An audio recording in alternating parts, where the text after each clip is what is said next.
Bam! Okay guys, I'm going to talk to you about some of the offbeat or off-colored reasons why people may not be adapting, or top 5, I don't care, whatever. It's sort of clickbaity, but I'm going to get into the crux of what's important. Now, the obvious reasons why people may not be adapting are things like they're eating too much cheese, which has A1 casein. So you got to Google that. Because of the phytic acid in nuts, or the omega-6 in nuts with the mycotoxins, for the exclusion of things like macadamia nuts.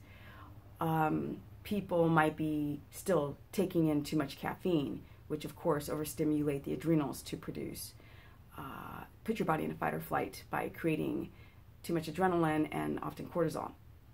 Google it.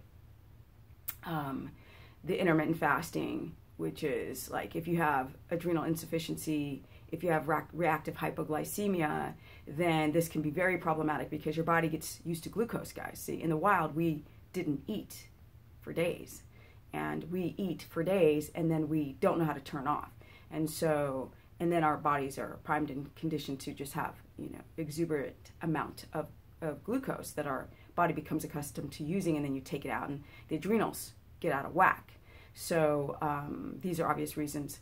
The water fast seems like a good idea, but again, a lot of you guys have adrenal insufficiencies. That's the reason why it doesn't work. So I've worked with over 2,000 people, which most people haven't done that because I started coaching so long ago. So when people first started talking about keto on the internet in depth, I was one of the first to talk about it as a regular person, not a PhD.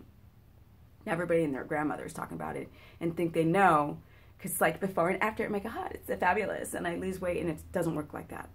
But some of the non-obvious reasons why people do not adapt beyond allergenic foods, like the obvious, right? Nuts and things, taking stimulants like caffeine or milk or dairy, having your carbs too high, having your protein too high, is obviously you guys might have lectin sensitivities.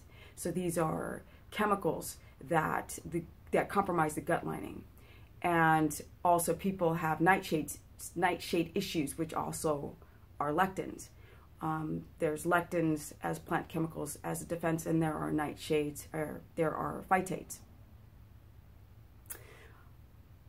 Plants have been around billions of years before we have arrived. So they've learned how to have a defense. Sometimes they release chemicals that signal other plants that predators are coming. So they have this elaborate way because they don't have teeth.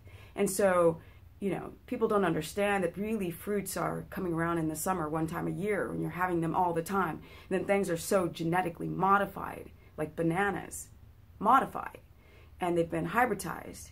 The breeding process to raise the fructose level, which is why fruits today, especially the sweet fruits, are so problematic on a ketogenic protocol. So that's a top reason. If you're still trying to incorporate, beyond this concept, I heard I can do 50 carbs on keto, it doesn't work like that. You have to have things to slow down the glucose response, like fiber, or fat and fiber, like in cruciferous vegetables. Well, more like an avocado, but the fiber part coming from cruciferous vegetables, that carbohydrate count's going to hit the bloodstream slowly.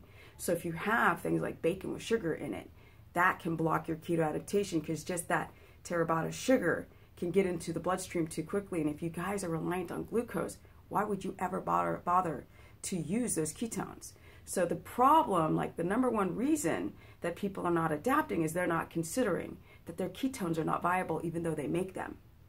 So remember, I'm writing the ultimate book. I'm running out of space on my phone. Yes, I'm using my damn phone to do a quick video. So stephanieperson.com to learn more about the ultimate keto book.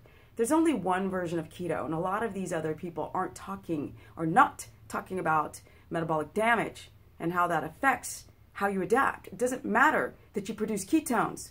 It matters what your glucose numbers are all day long with your ketones, but even the blood values are not the most important to know if you have adapted. It's the symptoms. A lot of trolls are like, I'm adapted and I do fine drinking alcohol and, refeeding and intermittent fasting, all this kind of stuff. I'm like, come sit down and have a talk with me. and I'll tell you a lot of stuff you didn't know. And then we'll take your blood sugar for a week, and then we'll figure it out. But these, people are going to say they're in ketosis because they want to be. They want to be. If they lose weight on a scale, they want to believe that they're adapted. It's not that easy. Keto really isn't about weight loss, people. It's about fixing the cells and repairing that DNA through hardcore practices and eliminating things that can be problematic. But you won't know that until you eliminate it and then bring things slowly back. Weight loss on a scale means nothing. It's a lot of gut issues that you have to repair. So those things you're not thinking about are like lectins, phytates. Then if you're not sleeping well, your body has a very difficult time to deal with the inflammation, the inflammatory markers. And then if you sleep poorly and you have stress on top of that that you can't recognize as stress, these things are the unconventional thoughts of why people are not adapted. And if you go online, people are like, I'm adapted.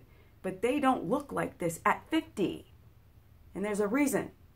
Let's have all these people talking about keto not to be under like 35. And, basically when I'm saying I'm an older person, I'm middle-aged. So I've been doing keto for nearly 10 years. It took me a long time to get it right and to deal with reactive hypoglycemia and other problems. If you see anyone saying that they're adapted that quickly, they're not. Nothing's that easy. It takes a lot of work. Okay, guys, stephanieperson.com. I'll go more into the details of the unconventional ideas that could be blocking your keto adaptation, because there's a lot. So look out for the book. I'm still writing it, so there's no release date. The other stuff is just telling you what you want to hear, and I'm telling you the truth. It's all anecdotal, though, for everyone. We have to see how keto works in the long time on everyone, if they do it the right way. Also have a keto course page if you guys are interested. It's a keto Facebook course page. And I got stuff to do, like write this lovely book. All right, and I'm out. And enjoy your day. Peace!